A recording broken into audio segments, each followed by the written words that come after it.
इसमें एक चीज और थी, जैसे बुकिंग का आपने बताया था, सॉफ्टवेयर से वो बुक कर सकता है उस चार्जिंग स्टेशन पे पहुंचने से पहले। यस, तो वो थोड़ा सा बताइए उसका। देखो सभी कंपनियां बुकिंग, एडवांस बुकिंग का ऑप्शन दे रही है, हम भी देंगे, कोई बात नहीं, लेकिन हम उससे भी एक बेटर फीचर देंगे।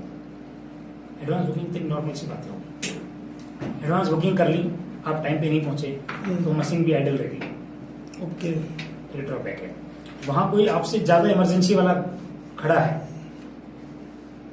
मे बी कि आपको तो कोई बात नहीं, मैं तो बाद में चला जाऊंगा, इसको डोंट टेक इट, अदरवाइज कोई मेडिकल इमरजेंसी वाला केस खड़ा है तो उसको तो पहले करनी है ना, और आपने बुकिंग कर ली। कुछ ड्रॉबैक्स तो हर चीज के, बिल्कुल। हमने इस चीज को भी ध्यान दिया है कि जो काम बुकिंग से जो आदमी करना चाहता है ना, उसको हमने एक दूसरे लेवल पे और ढूंढा है। अभी आप मेरे आने वाले जो है अभी जून में लॉन्च कर रहा हूँ, उसमें आप देखोगे इस फीचर को, अगर हम advance then booking, advance booking, इससे भी कुछ एडवांस फीचर देंगे आप। साथ में कस्टमर केयर, अभी तक आपने ऑडियो कॉल्स पे देखे हैं, बहुत सारी कंपनियां तो कस्टमर केयर रखती नहीं है, सिंपल मशीनें खड़ी हैं बस, ठीक है, दैट्स ऑल। कोई प्रॉब्लम हो जाए तो उसके कोई नहीं सुनने वाला, कस्टमर केयर। लेकिन कुछ कंपनियां हैं जो ऑडियो कॉल्स सुनती हैं राउंड दी क्लॉक। हमारी कंपनी आपको जून के बाद round the clock video customer care service देगी। बहुत बढ़िया सर। अगर रात को 2 बजे, 3 बजे, 2:30 बजे भी मेरा कोई कंज्यूमर मशीन पे खड़ा है, किसी प्रॉब्लम में है, तो मेरा एग्जीक्यूटिव उसको लाइव वीडियो पे डिस्कस करेगा, क्योंकि लैंग्वेज बैरियर बहुत बड़ी चीज है। सामने वाला पता लगा मारवाड़ी बोल रहा है, कस्टमर केयर इंग्लिश समझता है, बहुत बड़ा इश्यू हो गया, रात के 2:30 बजे डिस्कस करना। दिन हो तो कोई बात नहीं, भाई साहब को बता देंगे, भाई साहब आप सुनो इनकी क्या सुन रहे हैं, ये क्या कह रहे हैं, साउथ इंडियन है, बहुत बड़ी दिक्कत है ना। तो उस सबका सॉल्यूशन है कि कोई बात नहीं, समझ नहीं पा रहे हो, लेकिन वीडियो तो देख के तो बहुत कुछ कर ही पाओगे। तो ये एक फीचर हम स्पेशल इम्प्लीमेंट कर रहे हैं। और टूर्स एंड ट्रेवल्स वाले को कैसे मदद कर रहे हैं? हाँ, टूर्स एंड ट्रेवल बहुत अच्छी बात की। हमारे सिस्टम में हमने एक सर्विस इम्प्लीमेंट की है, ऑटो चार्ज। अब तक क्या होता था, से फॉर एग्जांपल कि आप गुड़गांव में हो, आपके पास 100 कार हैं, 200 कार हैं, उन ड्राइवर्स को रात को जाना है, अब आप कैसे मैनेज करोगे? अपना एक मैनेजर रखते थे जो उनको खर्चे देगा, उनकी रात की आने वाली समस्याओं को सुनेगा। चार्जिंग के मामले में ऐसा कुछ नहीं है। चार्जिंग में हमने इसको इतना ही सिंप्लीफाई किया कि आप अपने ड्राइवर्स को भेज दीजिएगा। आपका ड्राइवर बिल्कुल अनपढ़ है, मोबाइल चलाना नहीं जानता, वो नहीं जानता एंड्रॉइड क्या है, वो बेचारा कीपैड वाला फोन जानता है, वो नोकिया 3311, उसको तो नहीं पता जी कैसे चार्ज होना है। कोई बात नहीं, डजंट मैटर, वो कार लेके जाए, सिंपल अपने मशीन की गन को कार से कनेक्ट करे। जैसे ही मशीन और कार के बीच में कम्युनिकेशन हुआ, मशीन को इन्फॉर्मेशन हुई कि भाई ये हमारी नॉन पर्सन की कार है, हमने उसका वैलेट चेक किया, क्या इसके पास वैलेट है, तो गेट इट स्टार्ट चार्ज, तो ऑटो चार्ज, उसको अपने आप स्टार्ट चार्ज कर दिया। अब आपको ऐसी कोई आफत नहीं आनी कि भैया आपके मोबाइल वाले को आना चाहिए, मोबाइल में बैलेंस है कि नहीं है, मोबाइल में बैलेंस ऐड करने लगे और पता लगा पेमेंट गेटवे काम नहीं कर रहा, ये सारे इश्यूज हमने उसको कीपैड फोन हो या स्मार्टफोन हो, कोई मैटर नहीं, कोई मायने उसकी जरूरत नहीं है ना, उसकी हमें जरूरत नहीं है। सिंपल जाना है, गन लगाना है कार में और ठीक है, कम्युनिकेशन हुआ मशीन का, ऑटो चार्ज फैसिलिटी, ये भी हमने इम्प्लीमेंट किया। एक नॉर्मल एवरेज कितना टाइम लेते हैं चार्जिंग करने में? सर, जो आपके सामने व्हीकल है ना, उसकी बैटरी कितने किलोवाट की है, उसको आप डिवाइड कर दो, जितनी कैपेसिटी आपकी मशीन एंड आपका बीएमएस, इनमें से जो लोअर हो उस कैपेसिटी से। जैसे आपके कार लेके चले गए नेक्सॉन, उसमें बैटरी है 29 किलोवाट, किसी मशीन पे लेके गए 60 किलोवाट की, तो तरीका तो यह है कि 29 किलोवाट भाग दो 60 किलोवाट का, आधे घंटे में चार्ज होनी चाहिए। लेकिन नहीं, क्यों? क्योंकि नेक्सॉन का बैटरी मैनेजमेंट सिस्टम बोलता है जी 30 किलोवाट से ज्यादा मैं करंट नहीं दूंगा, उसको प्री प्रोग्राम किया हुआ है कार मशीन में, कार की कंपनी ने। तो आपका चार्जर भले ही 60 किलोवाट दे रहा है, लेकिन आपका बीएमएस रिक्वेस्टेड करंट दे रहा है, भैया मेरे को तो 30 किलोवाट चाहिए, तब आपका 29 किलोवाट डिवाइडेड बाई 30, 1 घंटा, इतना टाइम लगेगा। एक फॉर्मूला है सिंपल सा टाइम किलोमीटर का। ठीक है। तो अगर आने वाले टाइम में जैसे बैटरियों की कैपेसिटी बढ़ रही है तो ये चार्जिंग टाइम कम भी हो सकता है या? देखो सर, टेक्नोलॉजी में सब कुछ संभव है, डिनाई नहीं कर सकते, लेकिन निकट भविष्य में तो अभी पॉसिबल नहीं दिख रहा। वो क्यों नहीं दिख रहा? अपने मार्केट में ई रिक्शा बहुत है, आपने देखा है। हाँ जी। उन सबकी मजबूरी है, वो बेचारे लेड एसिड बैटरी पे कम ले रहे हैं, और lead acid battery fast charge नहीं हो पा रही बिकॉज कि उसकी एक लिमिटेशंस हैं। अगर उसको इससे ज्यादा करंट दिया बैटरी को तो वो ब्लास्ट हो जाएगी। तो जहां लिथियम आयन बैटरी की बात करूं मैं, ये लिथियम आयन बैटरी की भी कैपेसिटी है जो फिलहाल आप देख रहे हो। आने वाले टाइम में टेक्नोलॉजी क्या हो जाए, विज्ञान कहाँ ले जाए, वो तो बाद की बात है, पर अभी तो मुझे नहीं लगता ऐसा। जैसे लेड एसिड बैटरी ब्लास्ट की बात कर रहा हूँ, तो लिथियम आयन बैटरी की भी एक कैपेसिटी है, थ्रेशोल्ड कैपेसिटी है कि इससे ज़्यादा चार्ज, इससे ज़्यादा फास्ट चार्ज नहीं हो पाएगी। वो इस चीज़ को BMS जो battery management system of vehicle है वो कंट्रोल कर रहा है। अगर वो नहीं हो तो आए दिन आप ऐसी दुर्घटनाएं सुनेंगे कि जी चार्जर पे लगाई कार की बैटरी ब्लास्ट हो गई, लेकिन अभी तक आपने ऐसा कोई वो नहीं सुना अनाउंसमेंट की, इसलिए कोई न्यूज़ ऐसी नहीं देखी। वो इसलिए कि उसको कंट्रोलिंग के लिए BMS कार्स में लगा हुआ है, और हमने मशीन का प्रोग्राम किया हुआ है अभी you are not to overrule BMS। आपको अपनी बात रखनी है, लेकिन BMS के दायरे में अंदर फाइनल डिसीजन BMS का रहेगा। आपके पास मशीन से 200 किलोवाट की हो, 150 किलोवाट की हो, 60 किलोवाट की हो, लेकिन अगर BMS कह रहा है कि भैया इसको 30 किलोवाट चाहिए तो 30 किलोवाट ही करंट जाएगा, इससे ज़्यादा नहीं जाएगा। इसलिए ऐसी घटना होने का चांसेस नहीं है, और इसीलिए इसको घटना आप नहीं देख रहे। तो क्या अपने चार्जिंग स्टेशन को बीच बीच में गैप भी चाहिए होता है, रेस्ट चाहिए होता है, या नॉन स्टॉप चार्जिंग कर सकता है वो? नहीं, नॉन स्टॉप चार्जिंग कर सकते हैं, SMPS मोड है। ऐसे इसमें कोई ट्रांसफार्मर टाइप हीटिंग एलिमेंट जैसा कुछ नहीं है टेम्परेचर वाइज की, और फिर उसमें ऑटो एग्जॉस्ट और कूलिंग फैंस वगैरह लगे हुए हैं, तो ऐसा कोई नहीं है। और अभी एट प्रेजेंट अगर मैं बात करूँ तो बहुत सारी लोकेशन ऐसी हैं गुड़गांव में, दिल्ली में, जहाँ मशीन से 24 घंटे काम कर रही है। वहाँ आप कभी भी चले जाओ, कार 1-2 कार वेटिंग में खड़ी हुई है, तो 24 घंटे काम कर रही है। तो जैसा आपने बताया अभी कि अगर 29 किलोवाट की मशीन है तो 1 घंटा के आसपास वो ले लेगी। तो अगर हम 24 घंटे की बात करें तो 1440 यूनिट 24 घंटे के अंदर ये सेल कर सकती है। 40 कार के अप्रोक्सीमेट चार्ज कर पाएगी 1440 यूनिट। 60 अगर 1 घंटे में हो रही है तो 24 घंटे में हम कैलकुलेट करेंगे। 60 घंटे में समझा नहीं मैं 60 यूनिट, 60 यूनिट, दोनों कारों की बात कर रहे हो? हाँ, दोनों की। Okay okay. तो 1440 मैक्सिमम 24 घंटे में कर सकती है। ओके। और कुछ 1440 का फिगर छोटा नहीं है सर, बोलने में छोटा है। सर मैं तो 1440 किलोवाट आवर, मैंने तो इसका काफी पूरी बढ़िया कैलकुलेशन लगा रखी था, इसलिए बता रहा बढ़िया है हूँ जी। कि मैक्सिमम यहाँ तक ले सकते हैं। उस हिसाब से हम आगे बता टू दूंगे। व्हीलर पॉइंट्स भी अपने पास अवेलेबल होंगे, टू व्हीलर पॉइंट्स। नहीं सर, 2 व्हीलर 3 व्हीलर में अभी R&D चल रही है। एट प्रेजेंट सिनेरियो में आज की तारीख में अभी कुछ भी नहीं है, 4 व्हीलर। अंडर R&D है, उस प्लानिंग में है, लेकिन मैं आज आपको कहूँ कि सर ये है वो है, ऐसा कुछ नहीं। हमारा जो फर्स्ट फेज है वो 4 व्हीलर से है, 4 व्हीलर एंड पैसेंजर व्हीकल, बस एंड कमर्शियल ट्रक्स। 2 व्हीलर और 3 व्हीलर फर्स्ट फेज में नहीं है, इसको लेटर हम प्लान करेंगे कुछ। अभी इसमें R&D चल रही है। अगर कुछ फास्ट चार्जर मोड आया, बैटरी शिपिंग जैसी फैसिलिटी है, स्वैपिंग जैसी, लेकिन वो भी थोड़ा सा कॉस्टली है, हालांकि कुछ कंपनीज दे रही है मार्केट में, बट अभी फिलहाल हम उसमें इम्प्लीमेंट नहीं हो रहे। तो गवर्नमेंट जो ये कैटेगरी बनाई है इलेक्ट्रिसिटी की, EVCS कैटेगरी, तो आपने बताई थी इलेक्ट्रिसिटी कनेक्शंस के लिए। हाँ जी। तो उसमें कितना गवर्नमेंट चार्ज कर रही है, या हर स्टेट के हिसाब से अलग है? नहीं, देखो मैं आपको बता दूं, गवर्नमेंट के एक आदेश है 6 rupees per kilowatt our, okay. Plus अगर वहां की कोई लोकल लेवीज टैक्सेस होते हो तो इस तरह ऑन एवरेज बात करें, मैं राजस्थान की बात करूं तो 6 रुपए पर किलोवाट आवर यूज चार्ज होते हैं, प्लस लगभग 1.5 रुपया अप्रोक्सीमेट इसमें फिक्स चार्जेस जुड़ जाएंगे, तो 7.5 के आसपास हो गया। यूपी की बात करें तो लगभग 7.5 फिक्स चार्जेस वो है, यूनिट चार्ज है, फिक्स चार्ज कुछ भी नहीं है। अगर हरियाणा की बात करें, मतलब ओवरऑल 7 से 7.5 रुपए पर किलोवाट आवर का रेट ऑल ओवर इंडिया है, एक्सेप्ट यूटी यूनियन टेरिटरीज।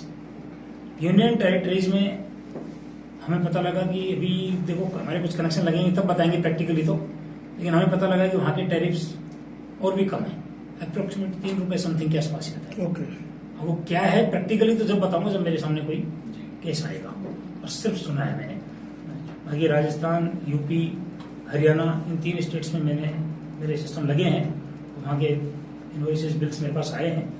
तो 7 रुपए से 7.5 रुपए पर किलोवाट आवर ओवरऑल चार्जेस लग रहे हैं। तो जो इलेक्ट्रिसिटी कनेक्शन होता है ये मशीन ओनर के नाम पे होता है या कंपनी के नाम पे होता है? देखो मशीन ओनर के नाम पे भी हो सकता है, कंपनी के नाम पे भी हो सकता है, लेकिन इसकी कुछ कंडीशंस हैं। जैसे मैं राजस्थान की बात करूं आपसे, राजस्थान में आपको इलेक्ट्रिसिटी कनेक्शन लेने के लिए ओनर को अपना एक रजिस्ट्रेशन नंबर जनरेट करना पड़ेगा, business registration number, BRN number बोलते हैं उसको। ओके। यानी कि आपकी एक फर्म चाहिए। अगर इनकेस ओनर के पास फर्म नहीं है तो उसको नहीं मिलता है कनेक्शन, फिर तो कंपनी नाम से लेना पड़ता है। लेकिन अगर ओनर ये कहता है कि ठीक है मैं तो मेरा बिजनेस रजिस्ट्रेशन नंबर ले लेता हूँ, तो वो नाम से ले सकता है। तो उसके लिए उसको लैंड के भी कुछ कागजात देने होंगे? बिल्कुल जान लगेगी। बिल्कुल सर, बिजली बोर्ड को तो बिजली बोर्ड के नियम तो फॉलो करने पड़ेंगे कि भाई उनको किस परमिसेस में लग रही है, उसके पूरे डॉक्यूमेंटेशन, उसकी ओनरशिप के डॉक्यूमेंट्स। अगर ओनर वो खुद नहीं है तो ओनर से जो NOCs विद डॉक्यूमेंटेशन चाहिए सारे उसके साथ में। हमारी कंपनी की तरफ से भी उसको कुछ डॉक्यूमेंट चाहिए, डिस्कॉम को, डिस्ट्रीब्यूशन कंपनी जो भी है बिजली की, कि भाई किस कंपनी की मशीन है, क्या कैपेसिटी है, कहीं वो मशीन उनकी पीछे के इलेक्ट्रिकल नेटवर्क को डिस्टर्ब तो नहीं करेंगे, इस तरह के सर्टिफिकेट्स हमसे लेंगे। आप मशीन लेते हैं। ठीक है। अगर वो अपने नाम से लेता है तो फिर इलेक्ट्रिसिटी बिल पे करने की जिम्मेदारी उसी की होगी? यस, जिसके नाम पे बिल जिम्मेदारी तो उसी की। ठीक। अब कनेक्शन आपके नाम और मैं जिम्मेदारी लूँ ऐसा तो पॉसिबल नहीं है ना बॉस। मेरे नाम से और बिल आप कर लो, एक बार ट्राई करके देखो ना, मुझे मजा आ जाएगा।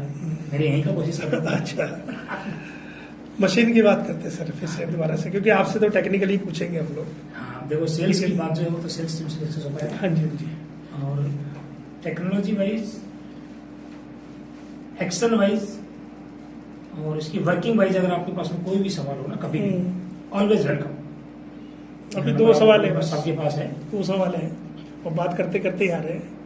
जैसे CNG में होता है, जब चार्जिंग हम कर रहे हैं तो सारी सवारियां उतार दी जाती है, ठीक है। हमारे इसके अंदर क्या है? पहले होता था गाड़ी चार्ज होती थी, उससे पहले गाड़ी को पूरा लॉक कर दिया जाता था, शीशे आप करके पूरा लॉक करके दूर खड़े हो जाओ। और आप एक बात बताओ, आपके साथ आपकी फैमिली है, बच्चे हैं, कड़ाके की धूप पड़ रही है, आपको गाड़ी चार्ज करनी है, गाड़ी भी आपकी 5-10% बची हुई है, आगे जाना भी है आपको। अब आपका ऑप्शन क्या है? अगर गाड़ी के अंदर बैठा दिए बच्चों को तो गाड़ी चार्ज नहीं होनी, बाहर खड़े हो दिए तो धूप लगनी है, मूसलाधार बरसात हो रही है, चलो धूप तो सहन कर ली जैसे तैसे, बरसात हो रही है, गाड़ी भी चार्ज करनी है, जाना है घर तक। अब बच्चों को अंदर बैठाया तो गाड़ी चार्ज नहीं होनी, ये आउटडेटेड चीज होगी। एट प्रेजेंट सिनेरियो में, नए सॉफ्टवेयर में, नए सिस्टम में ऐसा कुछ नहीं है। आप एक बार कार को ऑफ करिए, गाड़ी हमारे चार्जर से लगाइए, स्टार्ट करिए, चार्जिंग स्टार्ट, कोई बात नहीं, गाड़ी में बैठिए, आराम से एसी चलाइए फुर्सत से, चाहे बरसात हो, चाहे गर्मी हो, चाहे धूप हो, बिल्कुल फील कंफर्ट, कोई इशू नहीं। फिर भी बाई चांस कोई अगर हादसा हो जाए तो? देखिए सर, वैसे तो अपन नेगेटिव बात नहीं करनी चाहिए, नहीं करनी चाहिए, हाँ, बिल्कुल। कोई बात नहीं। मैं आपको बता दूं कि मेरी कंपनी शायद पूरे भारत में पहली कंपनी है जिसने थर्ड पार्टी इंश्योरेंस 1 करोड़ का करवाया है कॉर्पोरेट लेवल में। मीन्स इन केस अगर मेरे नेटवर्क की किसी मशीन से किसी यूजर के यहाँ किसी भी तरह की मिसहैपनिंग होती है तो 1 करोड़ रुपए तक का इंश्योरेंस है, थर्ड पार्टी इंश्योरेंस। मशीन का इंश्योरेंस अलग चीज है। अच्छा, वो अलग है। मशीन का इंश्योरेंस अलग चीज है। ओके। मशीन जल गई, फूक गई, चुर गई, वो एक अलग मैटर है। लेकिन मशीन के एक्शन से, मशीन के यूजेज से किसी पार्टी को नुकसान हो गया, कार को या ह्यूमन बींग्स को, उसके लिए मेरी कंपनी ने 1 करोड़ का कॉर्पोरेट लेवल का नेशनल इंश्योरेंस कॉर्पोरेशन लिमिटेड से बीमा करवाया है मेरे नेटवर्क की किसी भी मशीन से। ये शायद ये फैसिलिटी ऑल ओवर इंडिया शायद पहली कंपनी मेरी जो दे रही है। बहुत बढ़िया सर। तो ये जैसे भी आपने मशीन के चोरी का बताया, उसका भी इंश्योरेंस है? बिल्कुल ओके। तो वो सिर्फ कम टूटने के अलावा अच्छा। कोई उसको फिजिकल ब्रेक करके चला जाए, पत्थर मार के चला गया, हथौड़े से तोड़ के चला गया, ओके। उस केस में मैं कुछ नहीं कर पाऊंगा।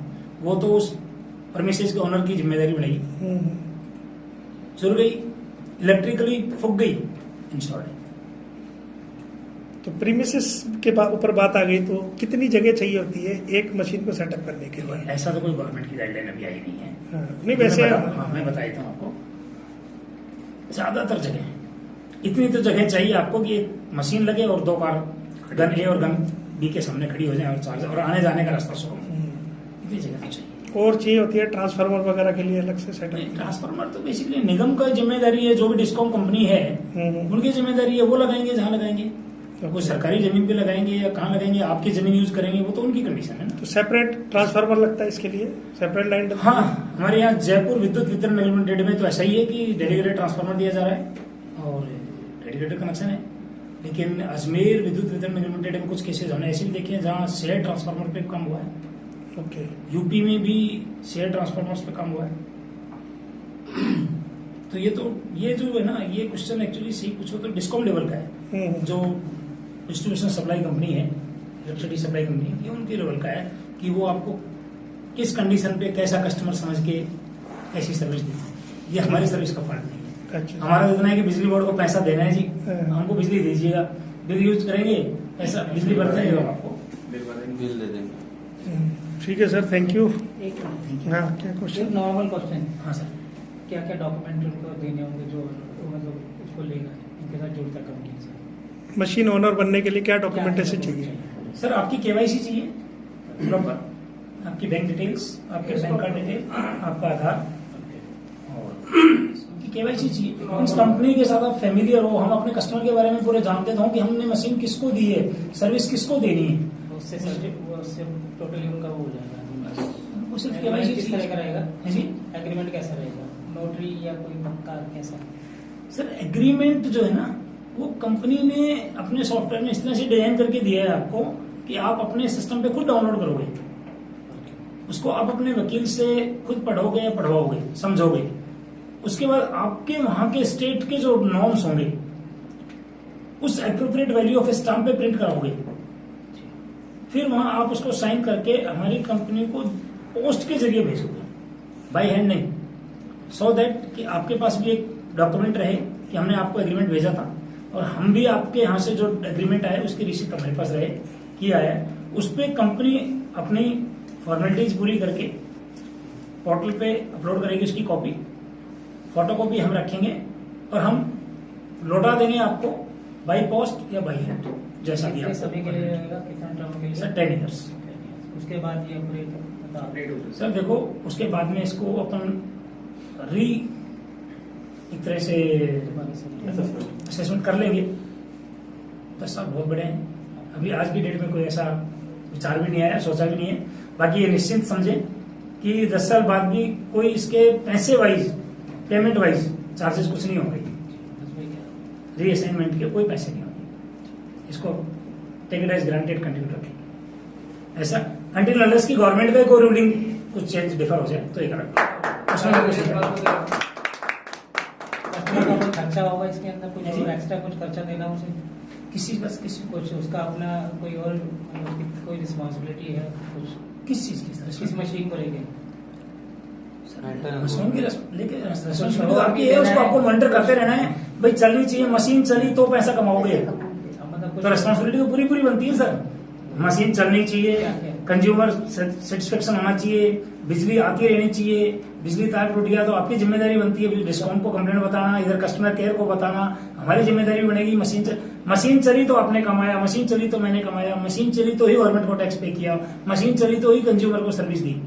तो रिस्पॉन्सिबिलिटी तो सारी है सर हमारी, आपकी कॉमन रिस्पॉन्सिबिलिटीज है। जैसे कोई तोड़ फोड़ ही कर देता सर मैंने आपको बताया वो ना, इंश्योरेंस में इंश्योरेंस में तोड़ फोड़ नहीं है, बाकी सब कुछ इंश्योरेंस में है। अगर कोई फिजिकली डैमेज ही करके जाएगा, पत्थर मारेगा, हथौड़े से तोड़ेगा, कोई व्हीकल से टकरा के तोड़ेगा, वो इंश्योरेंस में कवर नहीं। सीसीटीवी लगा देने का बात। सीसीटीवी है ना, सब जगह लगे होते हैं आजकल, जहाँ लगाओगे यहाँ। जो और कोई जिसके तोड़ेगा वहाँ premises में